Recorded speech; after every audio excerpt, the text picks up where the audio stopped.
దేవుని నామములో మీ అందరికీ నా వందనాలు. ఈరోజు ఒక క్రైస్తవుడికి వివాహం చేసుకోవటం కూడా సరిగ్గా రావట్లేదండి. ఈరోజు క్రైస్తవుడు ఒకసారి మనం ఆ అధ్యాయం జ్ఞాపకం చేసుకుందాం.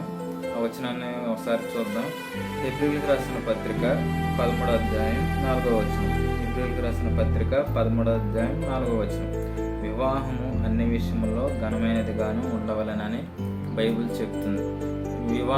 అన్ని విషయములలో అన్న కాడ మీరు చూడండి, అందరిలో అందరిలో అందరిలో అందరిలో అంటే ఇప్పుడు క్రైస్తవుడు విశ్వాస జీవితాన్ని ఒక్కసారి దేవుడిని నమ్ముకున్న తర్వాత ఒక క్రైస్తవుడు ఎంత ప్రత్యేకంగా జీవించాలి.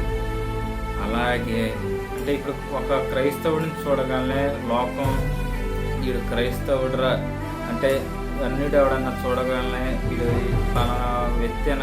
పలానా వ్యక్తి వైపు చూస్తే ఈ అబ్బాయి క్రైస్తవుడురా, క్రైస్తవ విశ్వాసరా, ఈ అమ్మాయి క్రైస్తవురాలురా అని చెప్పేసి ఎంతైతే చక్కగా మాట్లాడతాడో అదే విధంగా వివాహం విషయంలో కూడా అలాగే ఉండాలని దేవుడు చెప్తున్నాడు.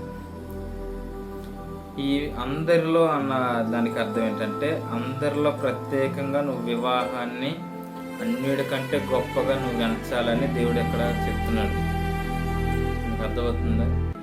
ఇక్కడ అందరిలో ప్రత్యేకంగా నువ్వు నీ విశ్వాస జీవితంలో ఎలాగైతే ఉన్నావో అలాగే నీ వివాహ జీవితంలో కూడా నువ్వు అలాగే ఉండాలి. ఇప్పుడు చాలామంది ఘనముగా వివాహం చేయాలని అంటే మనకి ఘనముగా అంటే మనకు సరైన అవగాహన లేదు.